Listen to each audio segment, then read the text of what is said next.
Meus irmãos, nós chegamos hoje à nossa terceira mensagem da série A Identidade do Rei, Meditações no Evangelho de Marcos. Então, eu gostaria de convidá-los a abrirem suas Bíblias em Marcos, capítulo 1. O texto de hoje encontra-se no versículo de 14 a 20. Nós faremos a projeção, mas caso você não esteja com a sua Bíblia, pode acompanhar aqui. Marcos, capítulo 1, versículos de 14 a 20.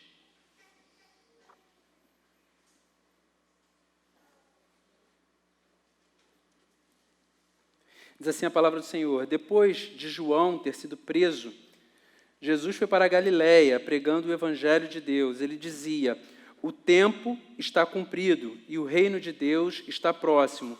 Arrependam-se e creiam no Evangelho.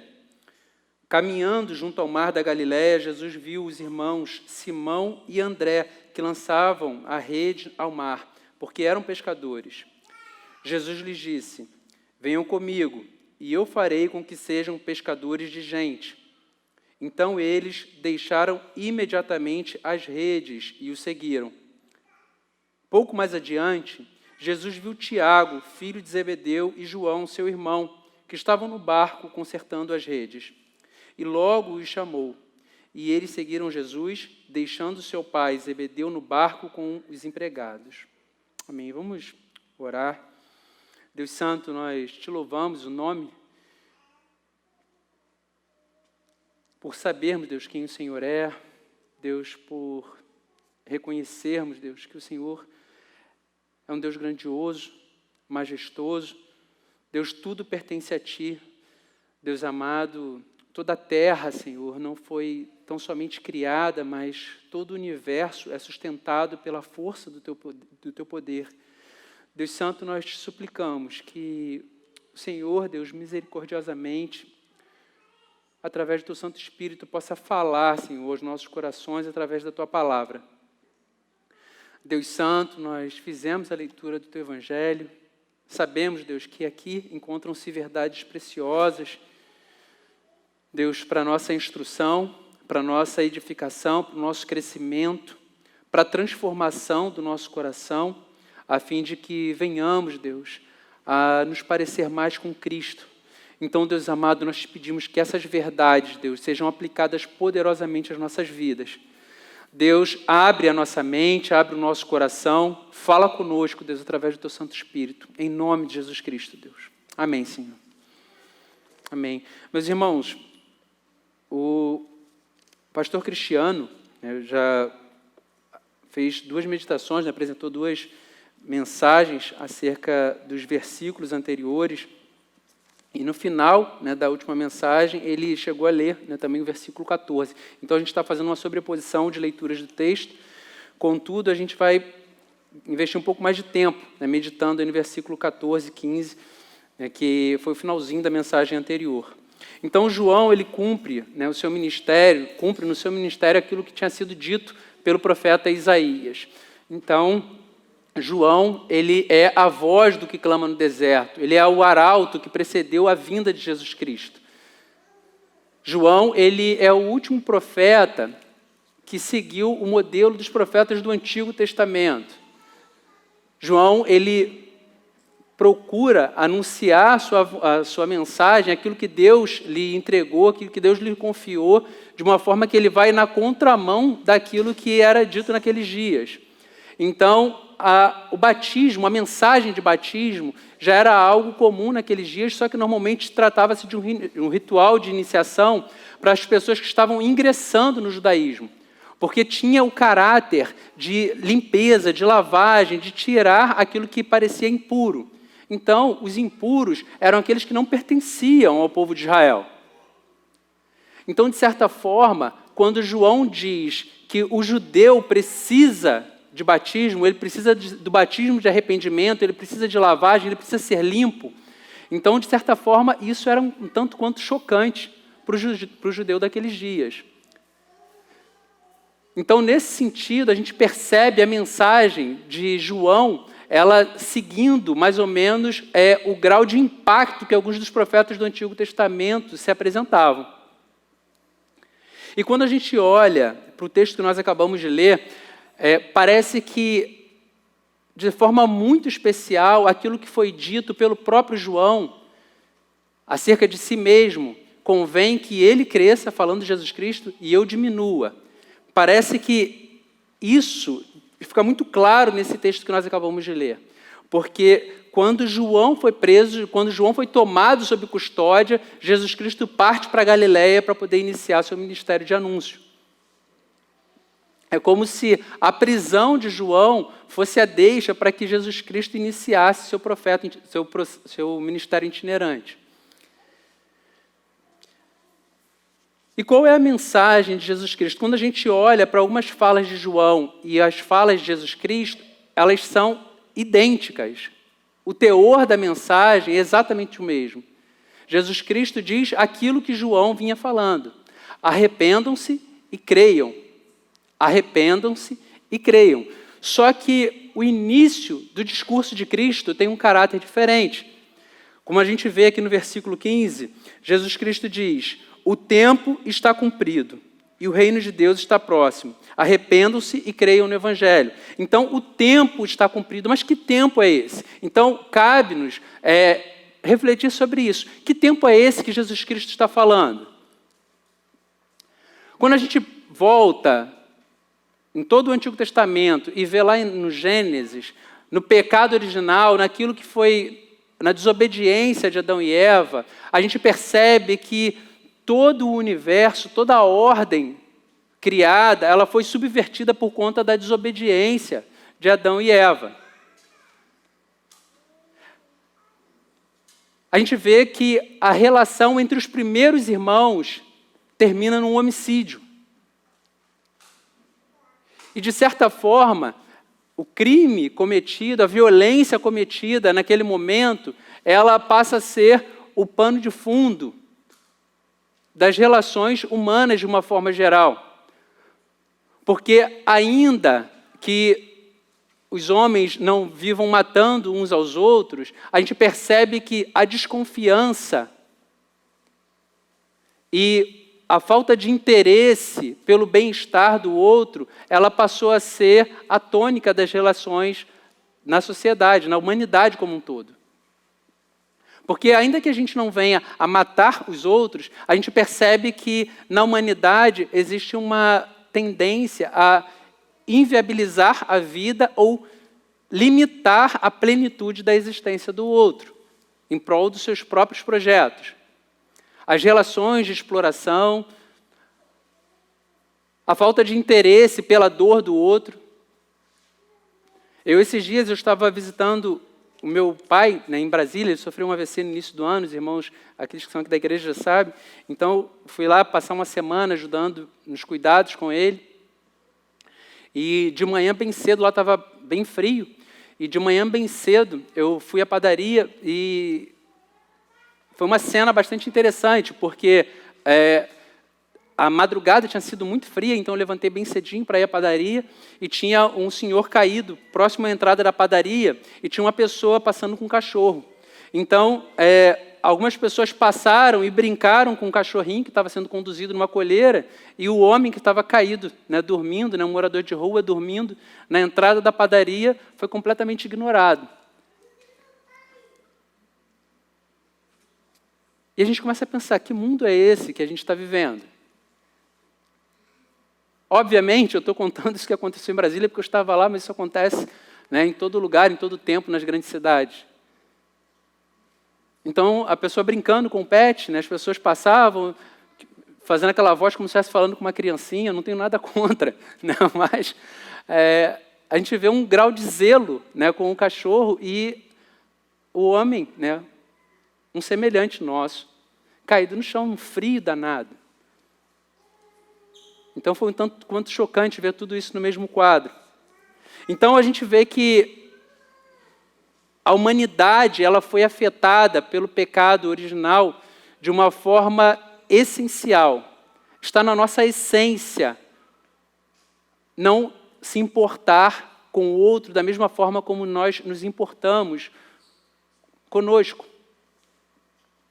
E não só isso, não só as relações interpessoais foram afetadas, mas todo o universo, toda a criação, ela foi afetada pelo pecado original.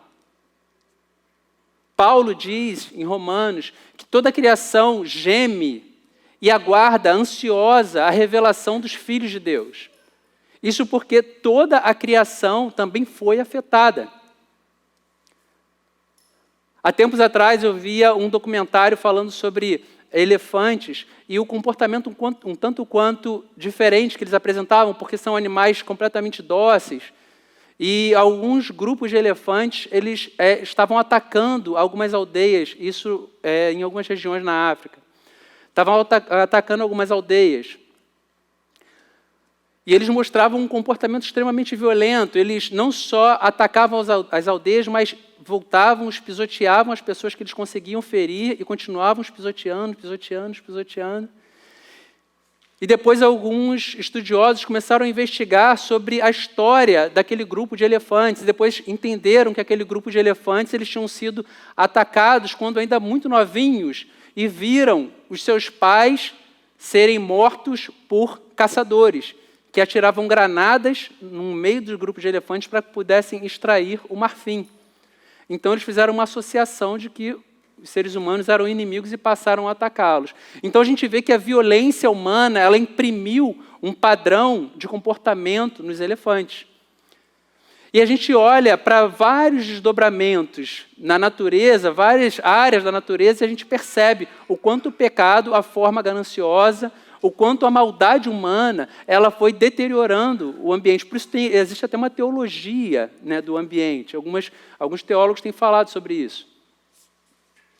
Então a gente percebe que toda a criação, não só as relações interpessoais, não se trata tão somente de ir para o inferno quando morrer, mas a gente vê que todo o universo ele foi afetado pelo pecado.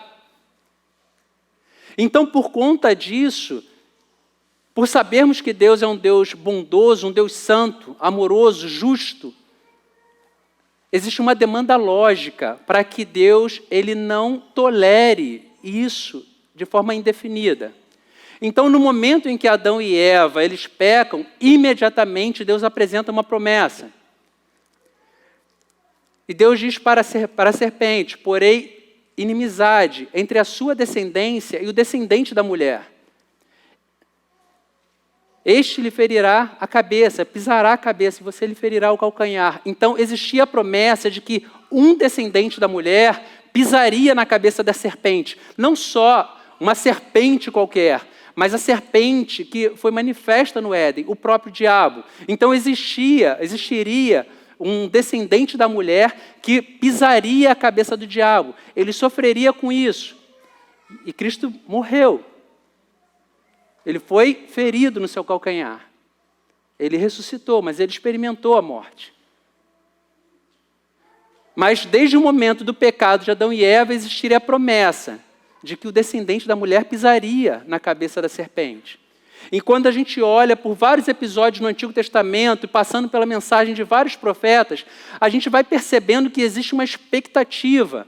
É como se uma espécie de painel, de cartaz, estivesse sendo pintado por cada um dos profetas, dando detalhes de como se daria esse plano de salvação.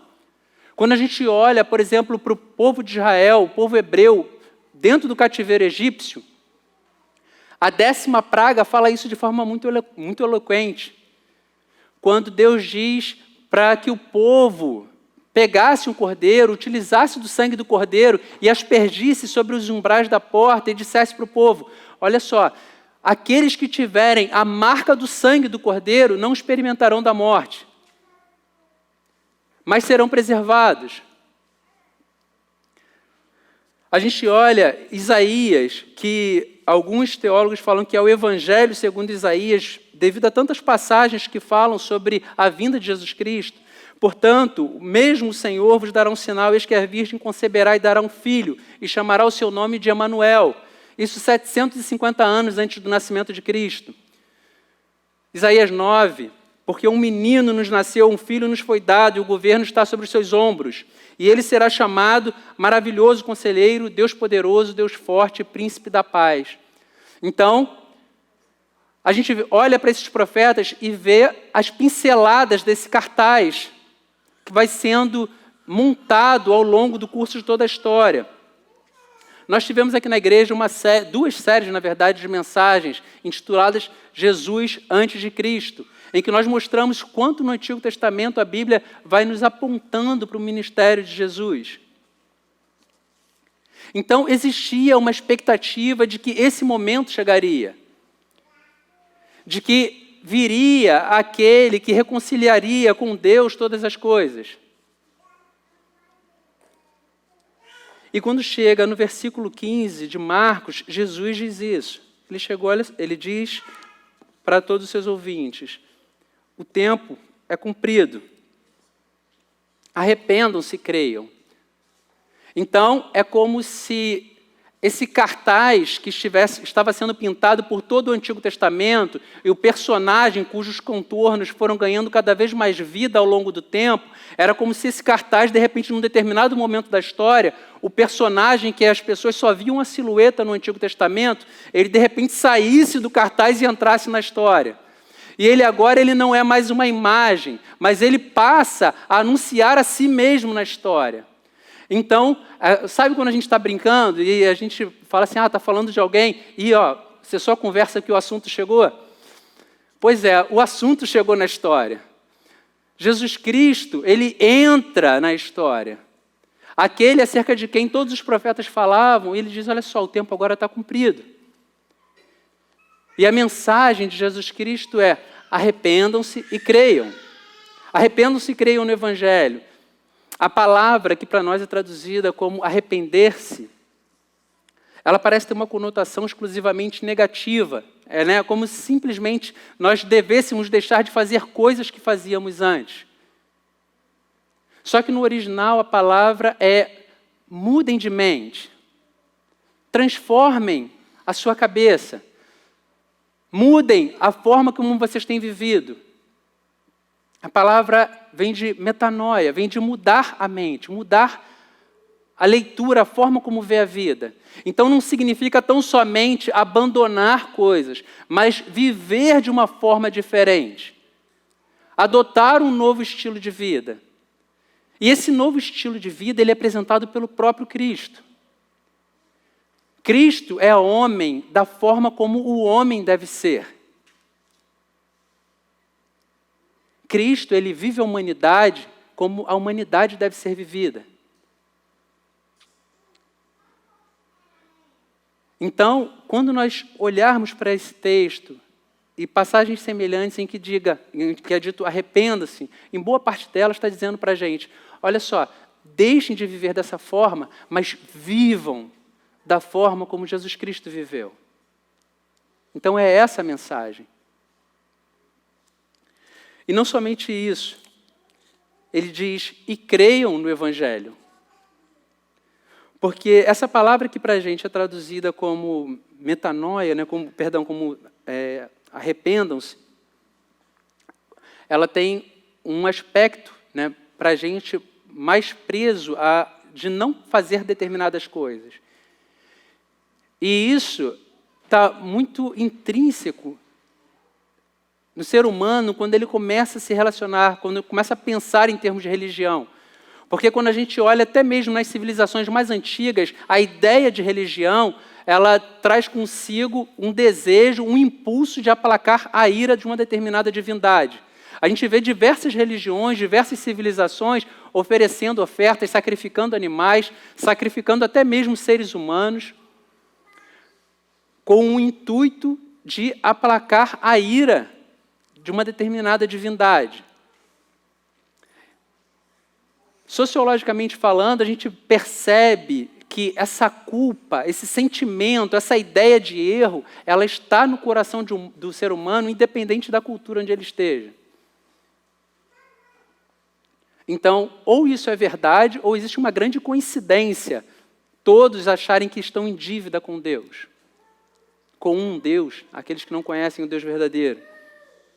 Só que Jesus Cristo ele diz, creia no Evangelho. Ele não aponta simplesmente para essa dívida. Tem uma canção que nós costumamos cantar aqui na igreja, que num dos trechos da canção diz: é meu, somente meu, todo o trabalho, e o teu trabalho é confiar em mim. Então, quando a gente pensa na mensagem do Evangelho, o verso dessa canção, ele traduz de forma muito especial o ministério de Cristo. Porque a salvação, ela não depende daquilo que nós vamos fazer, daquilo que nós viermos a fazer, daquilo que nós podemos fazer, das ofertas que nós poderemos oferecer, do trabalho que nós podemos desempenhar na igreja, do ministério, da envergadura do ministério que nós possamos vir a envergar. A salvação, do início ao fim, ela pertence a Cristo. Então, crer no Evangelho significa crer que não existe nada que nós possamos oferecer a Deus que possa comprar o seu favor. Tudo é conquistado pelo próprio Cristo. Tudo foi conquistado pelo nosso Salvador. Tudo foi conquistado pelo nosso representante, o nosso Adão perfeito. Então, quando Cristo ele sai anunciando essa mensagem, isso era revolucionário para aqueles dias. E nesse momento, nesse tempo que a gente acabou de ler aqui no Evangelho de Marcos, ele inicia o trabalho de arrebanhar discípulos, aqueles que caminhariam mais próximos a ele. Aqueles que seriam seus colaboradores no trabalho de expansão dessa mensagem. E Jesus Cristo, ele começa chamando 2 pescadores, André e Simão. William Hendrickson, autor de um comentário que eu gosto bastante, ele segue a linha de alguns teólogos que defendem que, na verdade, André e Simão, esse não foi o primeiro encontro deles com Jesus Cristo. Em João, capítulo 1, versículo 35 a 42, acho que nós temos o texto aqui para projeção. João, capítulo 1, versículo 35 a 42, diz o seguinte, a gente tem aqui na projeção. No dia seguinte, João estava outra vez na companhia de 2 de seus discípulos. Então, provavelmente, segundo Hendrickson, aqui um deles é dito claramente que é André, irmão de Simão, que posteriormente veio ser chamado de Pedro. O outro, acredita-se que pode ter sido João. E vendo Jesus passar, João disse: eis o Cordeiro de Deus. Os 2 discípulos, ouvindo dizer isso, seguiram Jesus. Jesus, voltando-se e vendo que o seguiam, disse-lhes: o que vocês estão procurando? Eles disseram: Rabi, onde o Senhor mora? Rabi quer dizer mestre. Jesus respondeu: venham ver.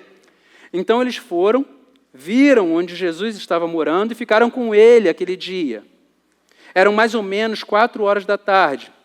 André, o irmão de Simão Pedro, era um dos 2 que tinham ouvido o testemunho de João e seguido Jesus. Ele encontrou primeiro seu próprio irmão, Simão, que depois veio a ser chamado de Pedro, a quem disse: achamos o Messias. Messias quer dizer Cristo.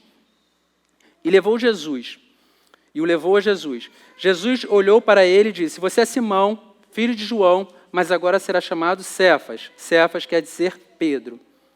Então, William Hendrickson, ele defende a ideia de que esse encontro que nós acabamos de ler em Marcos, ele se dá aproximadamente 1 ano após o encontro que é descrito em João.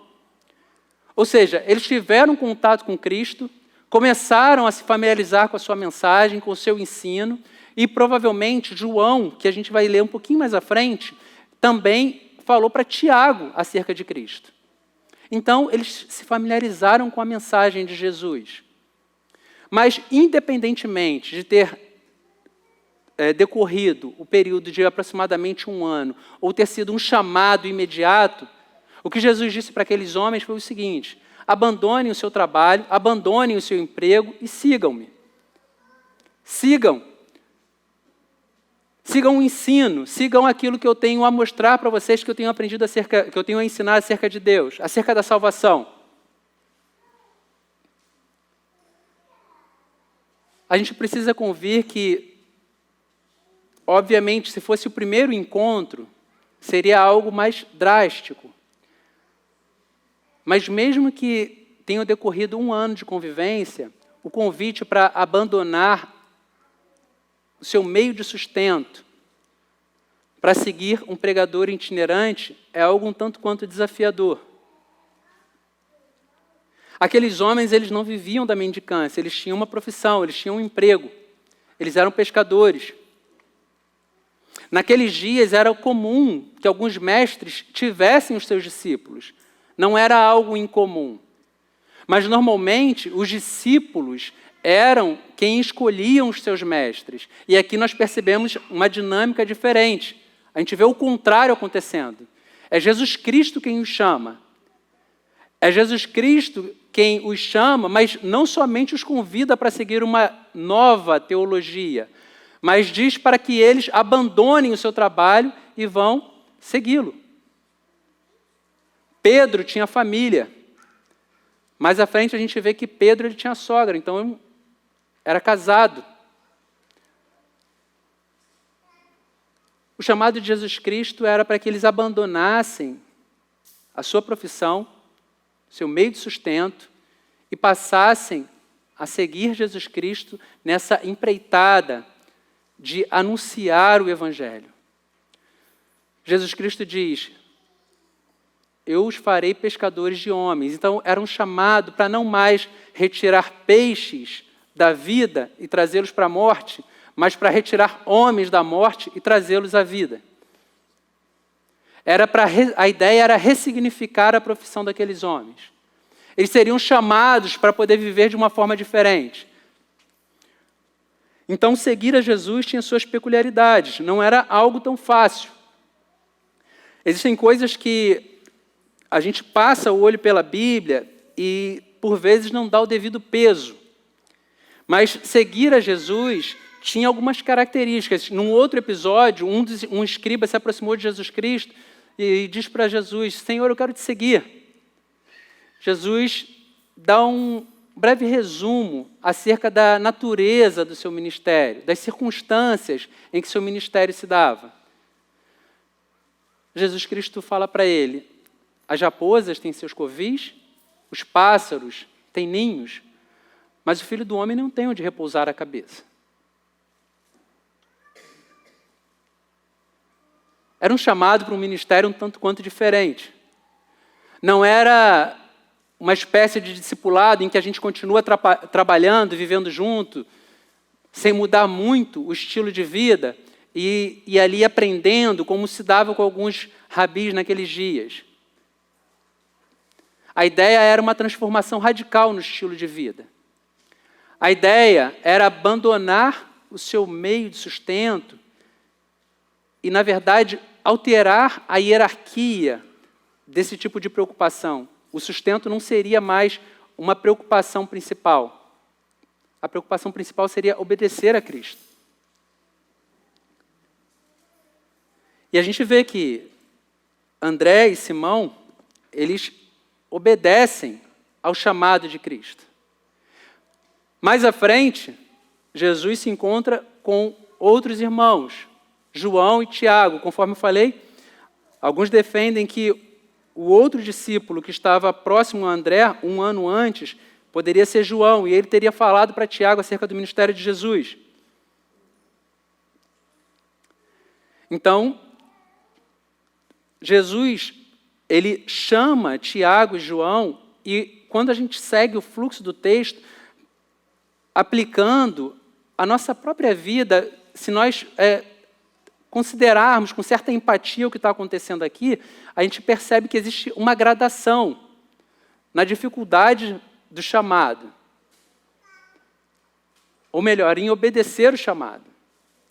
Porque André e Simão eram pescadores. Só que quando a gente olha a descrição de Tiago e João, diz que eles estavam consertando as redes.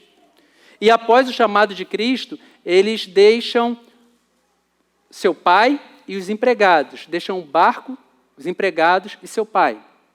Ou seja, eles não só eram profissionais da pesca, mas a descrição que nos é apresentada era como se fosse uma espécie de empresa familiar.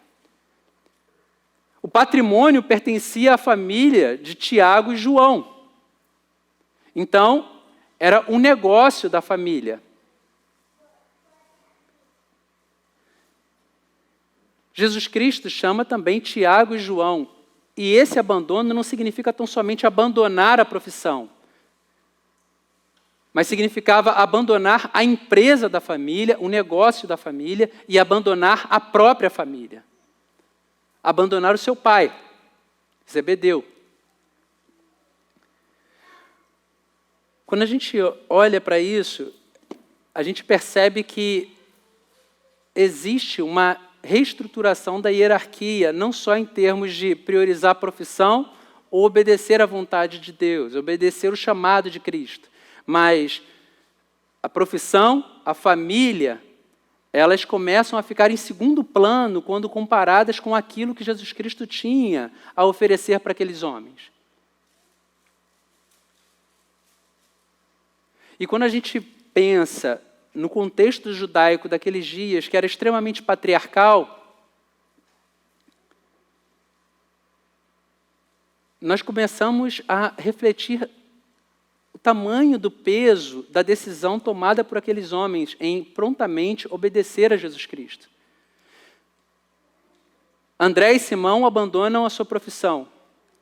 Tiago e João abandonam a profissão, o patrimônio da família e a convivência com seu pai.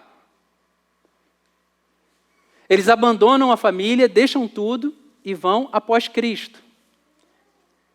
E quando a gente olha para isso, a gente começa a perceber que as Sagradas Escrituras, elas não gastam uma linha, uma palavra sequer, falando sobre relutância, sobre pesar, sobre as dificuldades enfrentadas por esses homens para tomar uma decisão como essas.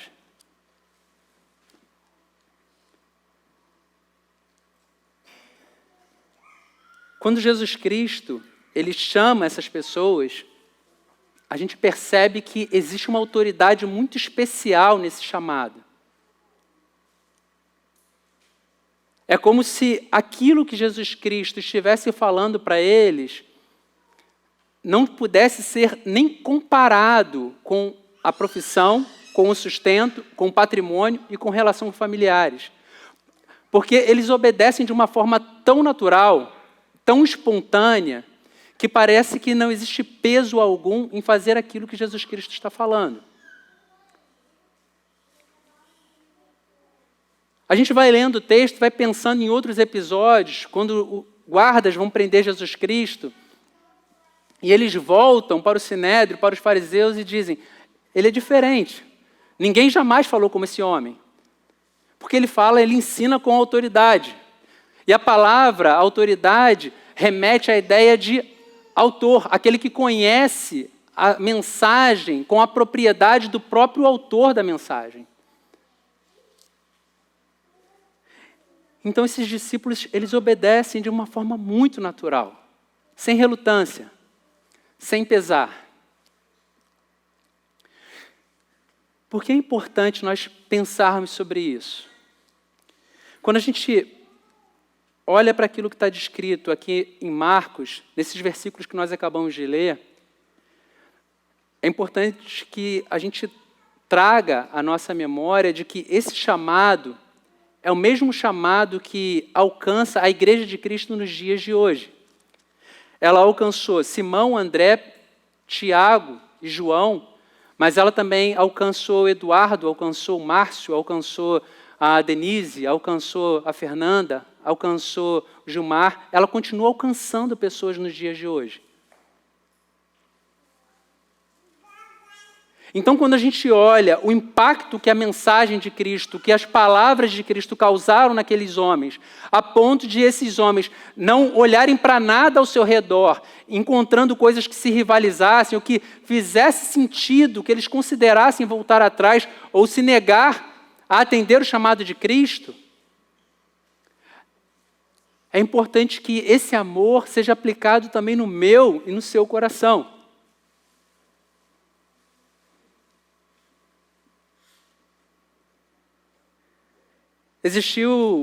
Tem um programa de TV que, há um tempo atrás, um quadro dele, um episódio dele viralizou, né? Um trecho da mensagem, da apresentação do programa viralizou. É um programa tipo um programa de calouros, né? Como se fossem uma espécie de caça-talentos, como se fosse... tem o Ídolos, tem The Voice, tem vários programas dessa natureza. Mas esse programa especial me chamou a atenção. Era um programa de dança, em que os candidatos iam lá, apresentavam um quadro, um número de dança, e os jurados avaliavam se eles poderiam seguir ou não no processo seletivo.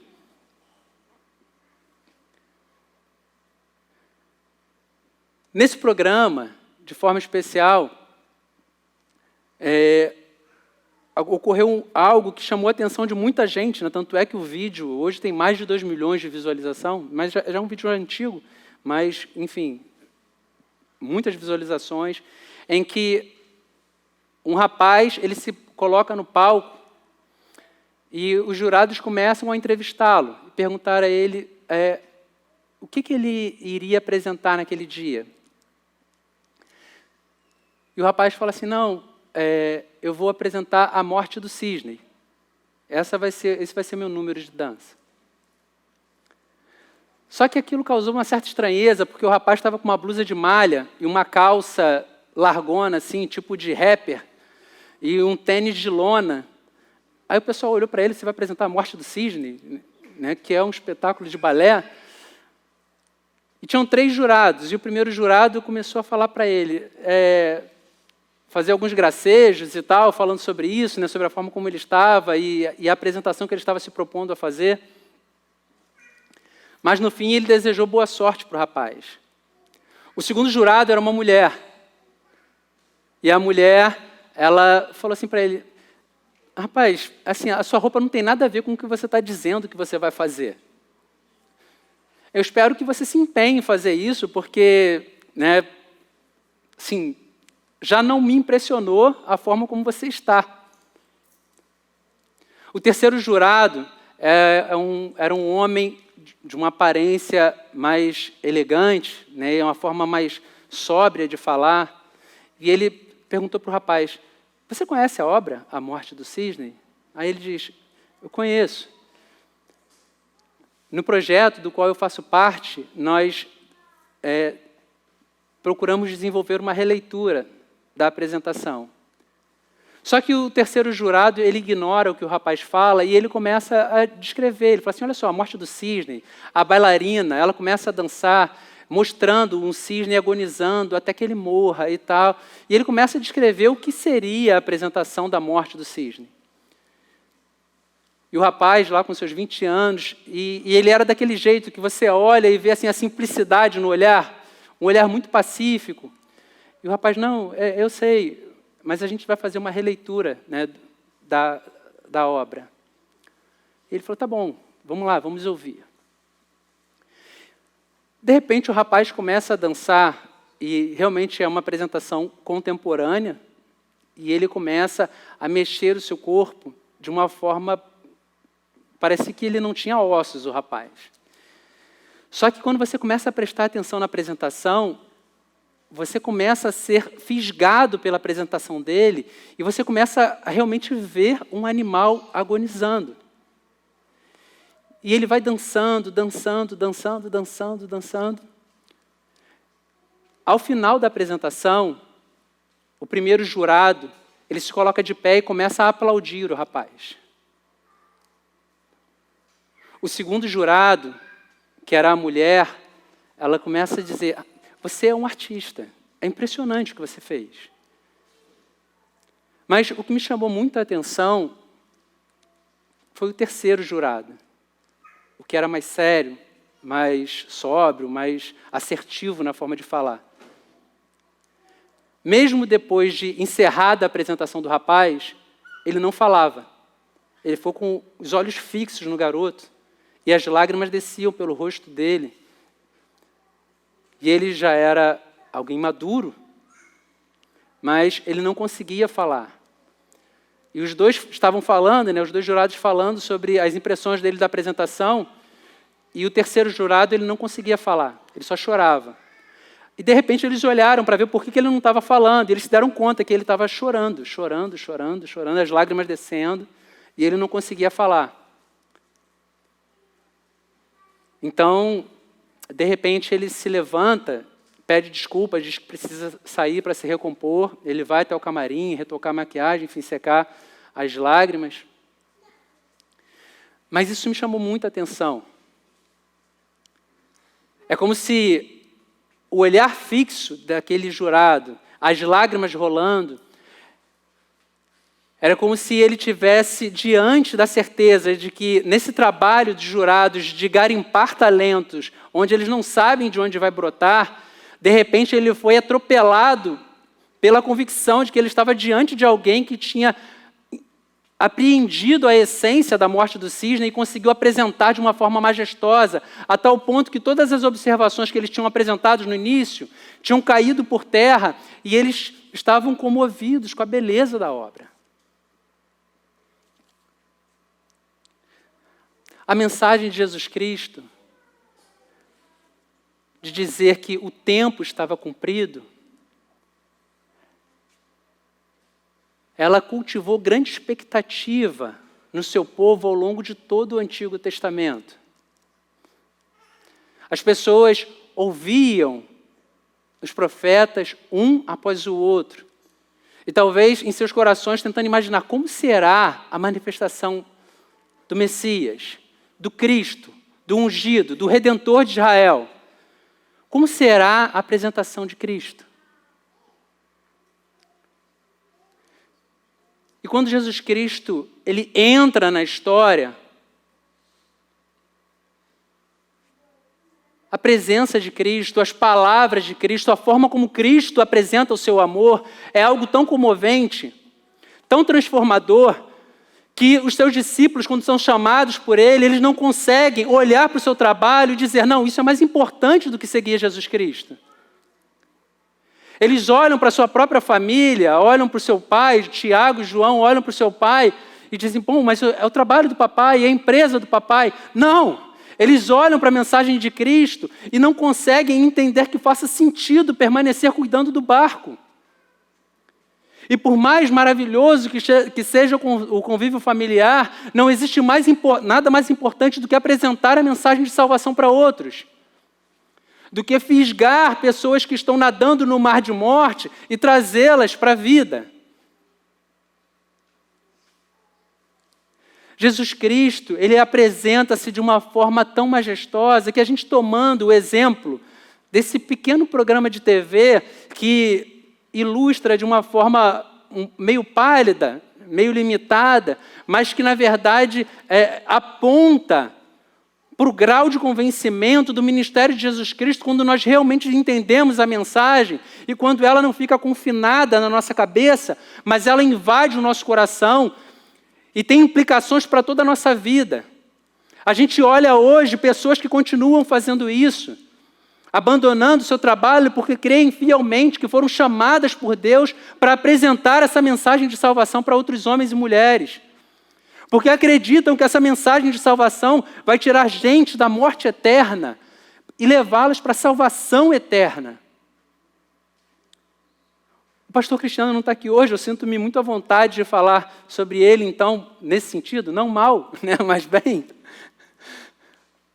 Porque eu continuo na minha atividade profissional, naquilo que eu já fazia antes de ser chamado para o ministério pastoral, mas ele foi um exemplo de alguém que estava caminhando muito bem na sua vida profissional e num determinado momento da sua história se sentiu chamado por Deus de uma maneira tão decisiva, tão definitiva, que não fazia sentido, não encontraria mais paz em continuar fazendo aquilo que ele fazia antes.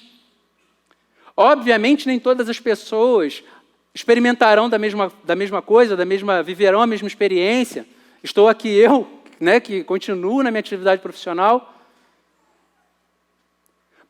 Mas fato é que quando a gente olha para a mensagem de Cristo, de que o tempo está cumprido e o reino de Deus está próximo, e a gente vê a forma como ele vai trazendo seus discípulos, isso deve falar para o meu e para o seu coração que nessa hierarquia em que nós vamos estabelecendo na nossa vida, na forma como nós nos relacionamos com o trabalho, com o entretenimento, com os amigos, com a esposa, com o marido, com os filhos,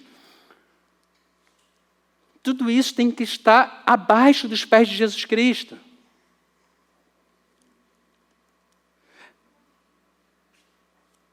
É necessário que nós entendamos que Ele é a nossa pérola de grande valor. Tudo isso vai passar.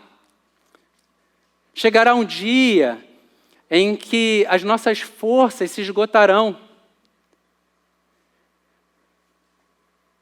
Para mim foi muito didático esses dias que eu passei com meu pai, porque existiam momentos em que ele me chamava pelo nome, e existiam momentos em que ele se virava para minha mãe, apontava para mim e dizia: aquele ali parece demais com o Eduardo, né? Ele é todinho o Eduardo.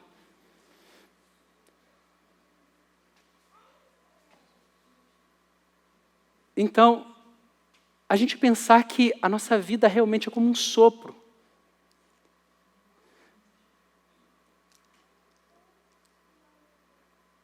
Só que a salvação e a perdição, elas são pela eternidade.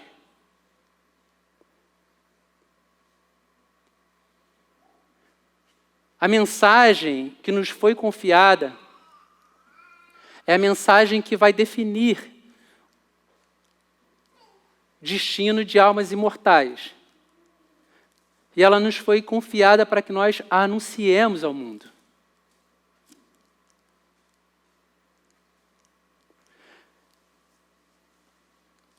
O apóstolo Paulo diz que quando nós pregamos a mensagem, ela jamais cai em um lugar de forma indiferente.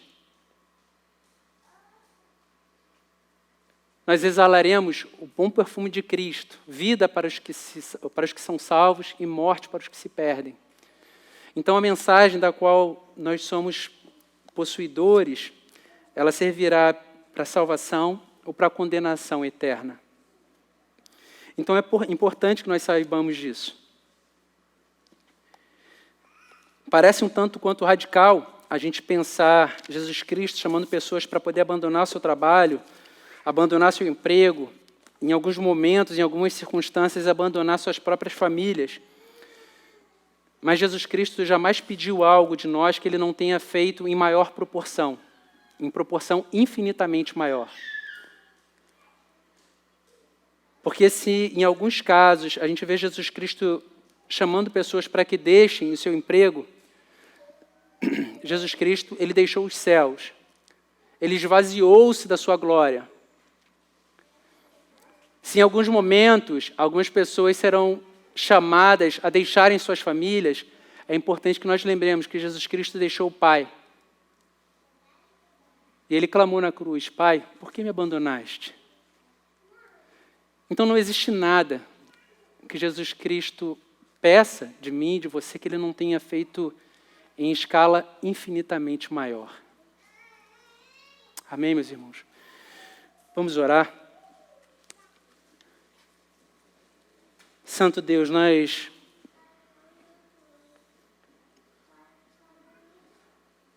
queremos te pedir perdão, Senhor, porque, por vezes, nós comparamos aquilo que é incomparável. Nós colocamos, Deus, no prato da balança aquilo que nem deveria subir na balança. Não existe nada, Deus, que possa ser comparado com o teu amor e com a mensagem de salvação que nos alcançou. Deus amado, eu te peço que o Senhor possa alargar o nosso coração, ampliar a nossa mente e ajudarmos, Deus, ajudarmos a viver o Evangelho, Senhor,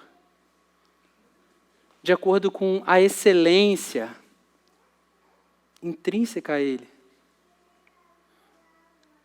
Deus, dá-nos corações que verdadeiramente amem. Dá-nos, Deus, o arrependimento, que significa transformação de mente, abandono daquilo que é feio, que é mal, e o viver, Senhor, para aquilo que glorifica o Teu nome. Deus amado, faça assim conosco, Deus, em nome de Jesus Cristo. Amém, Senhor. Amém.